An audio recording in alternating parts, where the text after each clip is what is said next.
Showleh Tolbert is a master coach and trainer for neurolinguistic programming, timeline therapy, and an instructor of hypnotherapy.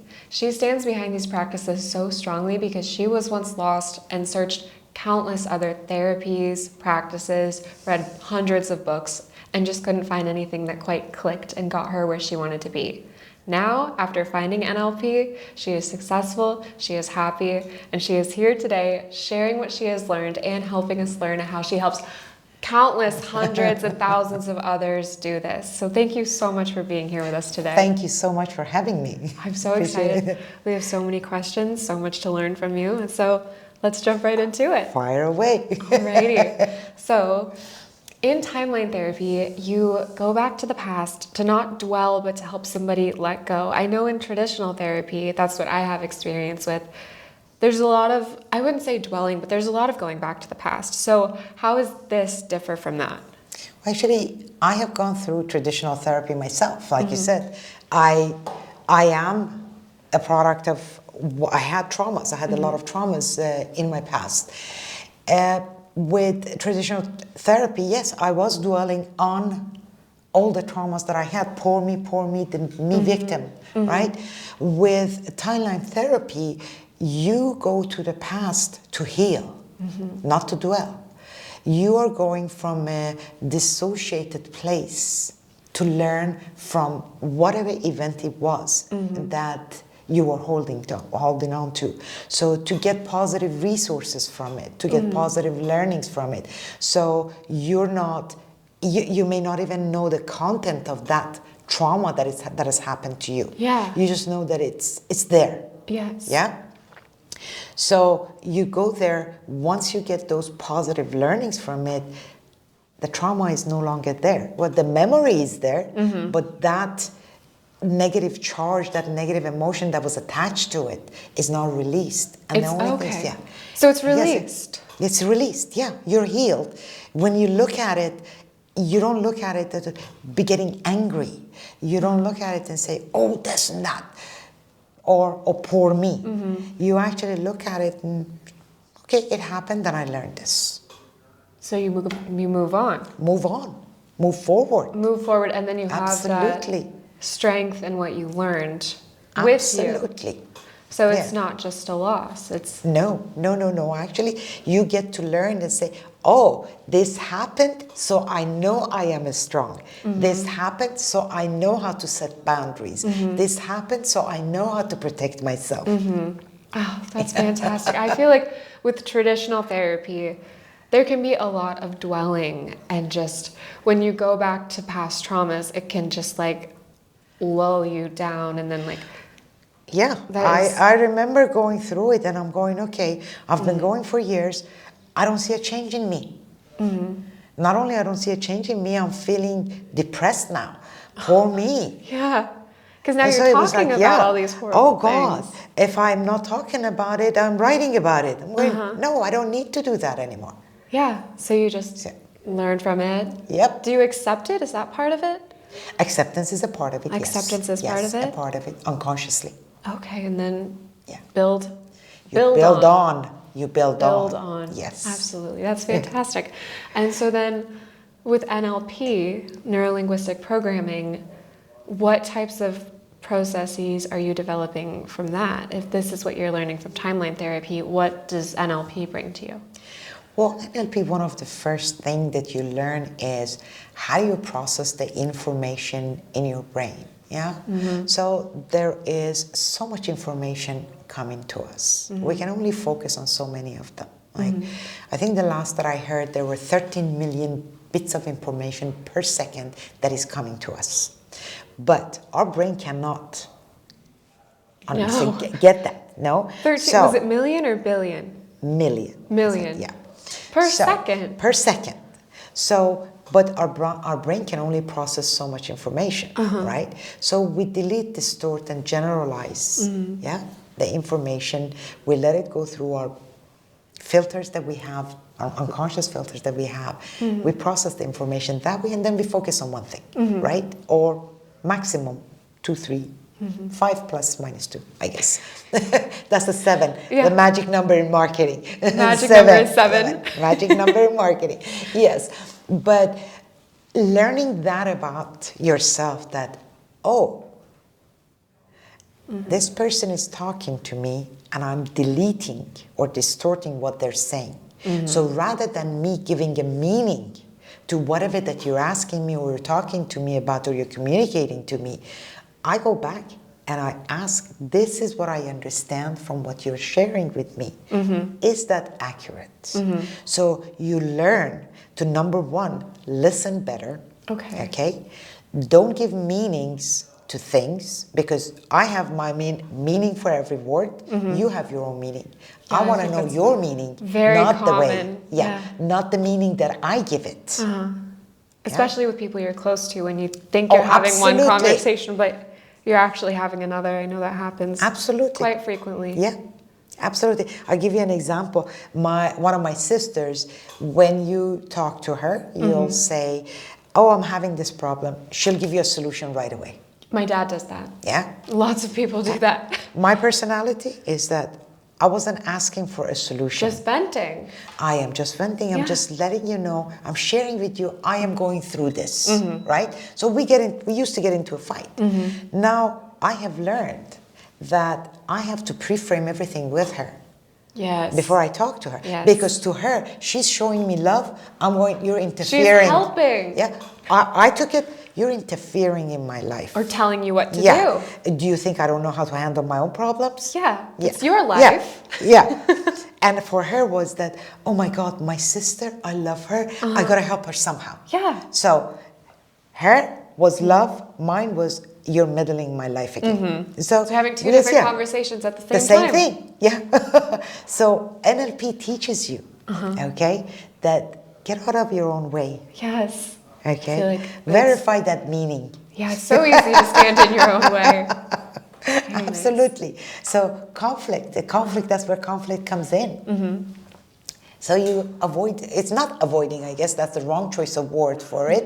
You know how not to have conflicts because you're aware of what is being said to you. You're not giving it a meaning of your own. You're verifying the meaning that the person is giving you. You're verifying their intentions. I think that would stop a lot of fights before they happen. Absolutely. A lot of disagreements. Absolutely. So how many steps, how long would you say it takes to get to that point with learning NLP? Well, NLP is easy to learn.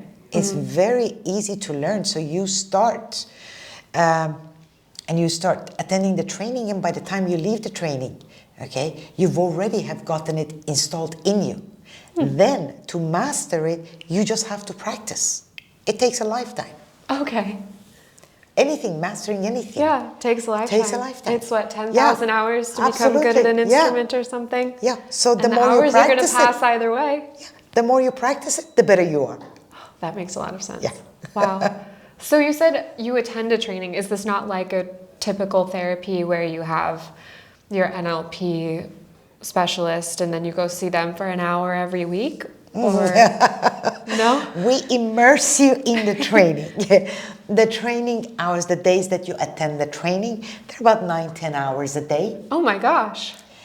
We inundate you with information. Okay? We have to change the wiring in that brain. Okay, so it's more than an hour a week. Yes.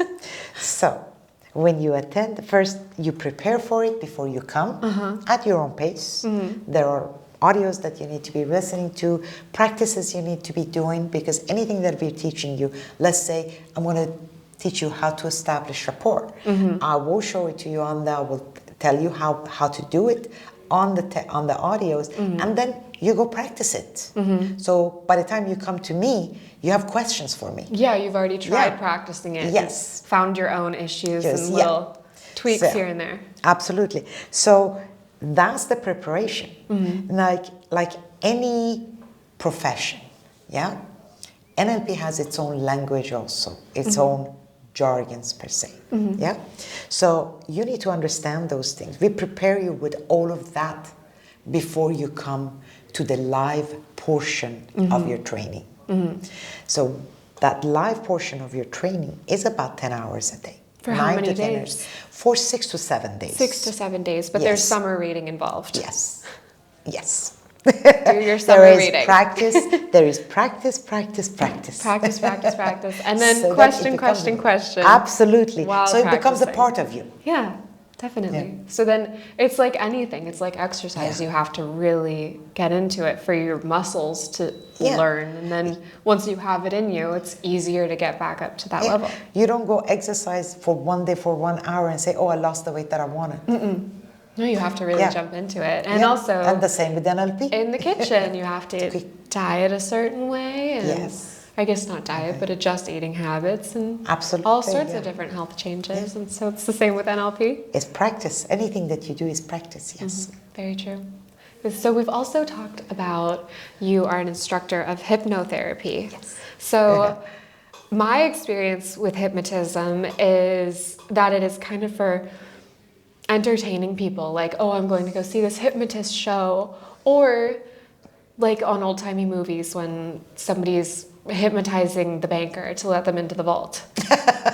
I imagine that's not what you're doing. There is a stage show hypnosis. I'll teach you how to do that when you go through the hypnotherapy certification. You learn that. However, I don't use hypnotherapy for a stage show. Okay. Yeah.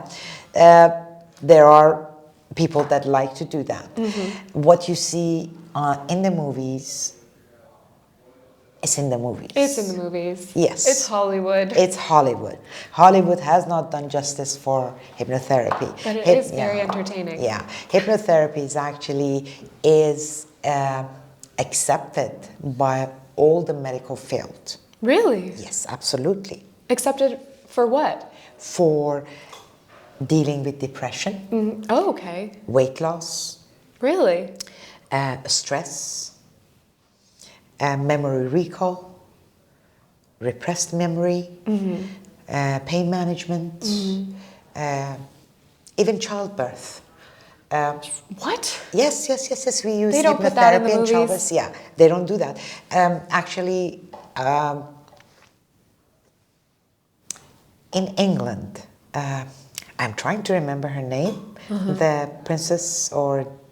Princess Kate of Wales? Princess Kate of Wales. Is Thank she you. She gave birth to both her children through hypnotherapy. And that's for for childbirth. We use hypnotherapy for preparation for childbirth, hypnodontry, doing hypnosis, for doing root canals, for pulling teeth, for cleaning, for anything. So hypnotherapy is widely accepted in the medical field as a way of healing people. Oh my goodness. Yes. That's fascinating. But people think that, hypnosis, you're going to get zonked out. No, it's not about zonking out. It's a state of relaxation, is heightened awareness, is talking directly to your unconscious mind, because that's where you do 95% of what you do is you're doing it unconsciously. So the suggestions that's given to the unconscious mind, positive suggestions that we give to the unconscious mind, it improves your health, it improves your focus, it improves your performance. It, let's say that you're having pain. We can manage that pain through hypnosis, through positive suggestions, so that the pain is reduced. Is it just then reduced while you're being hypnotized? No, we do post-hypnotic suggestions. Okay. So hypnosis is not just being there. So depending on what we're working on, like let's say somebody wants to quit smoking, right? Or get rid of their smoking sensation. So there is a lot of post-hypnotic suggestions for them, so that when they leave the office, let's say, whenever that they drive by a store, they feel like having a cigarette, lighting a cigarette. So there is a post-hypnotic suggestion that when you drive by that store, you are going to be doing this. Okay, so instead of you don't feel this, it's you're going to be doing this other thing. So we're telling the unconscious mind, don't go this way, go this way. Don't go this way. We're building neural pathways. Yes. Yeah. Rebuilding those neural pathways, very important. Yes. Okay, so then in the case of like depression, would that be don't be depressed, be happy. Like, We what do would not tell that- the unconscious mind don't, because it doesn't know the difference. That makes sense. And Yes. also with anxiety, Exactly. I know that's such Yes. a common thing people are struggling from these days. With anxiety, it's getting them to relax. Yeah. So we do a lot of post-hypnotic suggestions for relaxations, so they know when the anxiety is coming up. You'll know that, oh, okay, this situation is going to make me anxious. Well, anxiety, first of all, is a fear of future. It hasn't happened yet. So with hypnosis, we can manage that before it even happens. You're happy and you're going to see the event, whatever it is, successful, rather than giving you anxiety. So those are all done through hypnosis. So yes, like this situation, we do different scenarios. We build with NLP, actually, we go ahead and build the strategies for them, how to get rid of anxiety. With hypnosis, then we go back in and reinforce those strategies. Yeah, and we put those strategies again in their unconscious mind, so that when it's happening, they unconsciously will do it. That is so interesting. I want to talk to somebody who's like experienced this firsthand and gone through it, because I feel like that would just be so helpful for so many people. I mean, anxiety is such a prevalent issue, especially in younger people right now. And depression Depression and anxiety, we see a lot of that. And younger generations, because so much information is coming to them, they don't know how to handle it. And how would anybody know how to handle it? It's such an onslaught. Well, with age comes a little bit of maturity, I guess. Not being on your phone for 8 hours a day. So with younger generations, when they learn, when they attend these trainings, their life just takes off. They become unstoppable. I had a 16-year-old student. Really? Okay. That she was anxious about going to college. She's 16, so she's 2 years away. Was she going early? Yeah, she was already anxious. So she was preemptively anxious. Yes. Okay. Thinking, because the parent had said that you are going to get to university. So she was already in high school, but anxious. Yeah. All of a sudden, the grades were dropping. So that's when they brought her to me. Okay. So first it was coaching sessions that we did together. Then I found out, the root cause of all this is because she has to go to college, and she was afraid of going away for college. Okay. So suggestion was attend the training. Yeah. She goes, is that going to solve my problem? I said, probably not.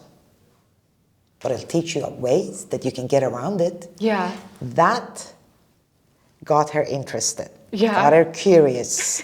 Yeah. Because if I had said, because if I say it's going to solve your solution, she says, no, I don't need it. So, no. I said, it's going to teach you different ways to go around it. Okay. She attended. Before we finished the training, she had already picked out the universities she wanted to go to. And she was excited. She was excited, very excited. And her parents were going, what did you do? Did you do voodoo? I said, I haven't finished the training yet. Oh my gosh. It's just, she got to understand herself. Yeah, she figured her own. She understood how she was processing the information in herself and getting the result that she was getting. So, how do I do it differently to get the result I want? Yes, because I mean, it's all in your mind. It's all just, it literally is all in your mind, and you just need to have the toolkit for understanding your own mind. So I guess that's bizarre that that's just not something innate in us that we can understand ourselves. No. It's not just born, so we have to develop this. How would you say that is to learn to develop this? Some people just can, and other people have to. No, we all have it in us. NLP is nothing new, let me tell you that. NLP is nothing new. Okay. It's everything that we have been doing. But because we do 95% of what we do unconsciously, what NLP 95%. does, it brings that unconscious to consciousness, to your awareness. Okay. So once you're aware of it, if you like it, keep it. And if you you don't like it, change it. Change it. So it's not I've noticed you don't really use get rid of it or stop doing it or don't do that type language. You use change it or do this instead. And so it's not just stopping something, it's shifting something. Yes. Is that a key? It's a mindset shift. Mindset shift. So it's a shift. It's a transformation of your mind toward what you want. That's really good to know. I feel like I guess that's the thing with habits too. If you have like a bad habit that you want to break, don't just stop it because that's not as successful because it won't last as long. But instead of if you have this bad habit, try this instead when you want to do the bad habit, like going on your phone so often. I think that's a big one for me. I spend a lot of time on the phone. I know a lot of people do. So let's talk a little bit more about the steps involved in this process and what are your favorite parts to witness of this NLP process that you get to see other people go through? I wish I hadn't thought about this. You asked me about this, and I am going to put this into practice. Okay. Taking picture of all the students when they come in, the way they look, and taking a picture from them when they leave. The transformation, the twinkle in the eye, And it's just 7 days. And it's just in 7 days, yes. But you can see it. Oh, absolutely. One of my favorite things is when I started training, I would tell my students, during this training, a lot of stuff is going to come out. Okay. Yeah? Resistance is going to come out because I am going to go face to face with them and change that neurology, right? So a lot of stuff is coming out. If the stuff doesn't come out, you're not transforming. You're not working. Yep. So get to it. You got to get messy for it to get clean. Get to it, But my favorite part is that when you see, when a client, when a student releases all the baggage that they've been holding on, there is a shift, in the entire body. There is a shift. They go from sympathetic to parasympathetic. You'll see a glow. You'll see redness. You see energy going through them. They may not even notice it themselves. But for me, that I'm sitting across from them is like, yes, we got it. That's the biggest gift. Oh my gosh. It's a gift for everybody too, because then it must make you feel so good that you know that these people that you've helped are going to go forward in life and just knock it out of the park. That's fantastic. So do you do any of these practices with couples or with families? Oh yes, a lot of couple therapies, yes. Couples get into conflicts because they don't understand each other. They don't have the same language. They don't know their own love language. They don't know their partner's love language. So yes, we do a lot of coaching for that. When my husband and I found out that, we have different language, that was in NLP. And we were, when we started learning about communication styles and this, we were just both looked at each other. Because there is a test you take, there is an exercise that you do. And I found out what the type I am, and he was finding out what type he is. And we looked at our answers, and he goes, what are you? I said, I'm an AD, for short, right? Auditory digital. And I said, what are you? He goes, I'm a K, for kinesthetic. Then he was like, the light bulb went on. We don't talk the same language, do we? No. You're on two different planes. Yes. So it's amazing. I mean, it's eye-opening. Yes. So yes, couples do come in, right, to find out what is their love language, how do they communicate to each other, how do they keep that fire, the spark, the elusive going, spark. Yes. Keep going on, that candle going on. So yes, we do that. Well, that's fantastic. Oh my gosh. What an incredible practice. I feel like this must be helping so many people. I love what I do. I can I'm tell. very passionate. I can see the rosiness in the cheeks and the twinkle in your eye when you talk about it. Yeah, some people think that, oh, you get into it, it's work. For me, this is life. This is enjoyment. When you see the transformation in people, that is the biggest gift you can give anybody. Oh, that's beautiful. Well, thank you so, so much for your time. This has been such an Thank eye-opening you. experience. I feel like I'm going to have to really look a lot closer into this. I feel like a I lot of should hope people so. should. Well, thank you very much for your time, Showleh. Thank you for having me. Appreciate it. Well, thank you everybody so much for watching. It has been lovely having you and you here, and we'll see you next time.